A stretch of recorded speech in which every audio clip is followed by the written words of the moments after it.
আজকে খুবই গরম পড়েছে, তাই ভাবলাম গরম নিয়েই ভিডিও মেক করা যাক। তো চলুন বেশি দেরি না করে ভিডিওটি শুরু করা যাক। Let's get started.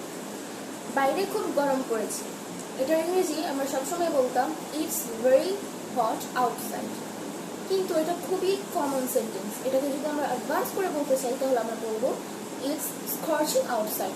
এছাড়াও আমরা বলতে পারি আপ আউটসাইড।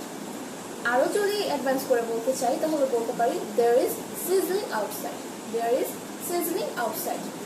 গরমে আমি ঘেমে যাচ্ছি, I am sweating bullets. I am sweating bullets. ঘাম চুইয়ে চুইয়ে পড়ছে, sweat is oozing. Sweat is oozing.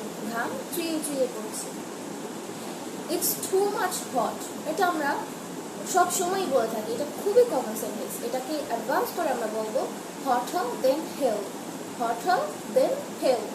Thank you. Like, share and subscribe.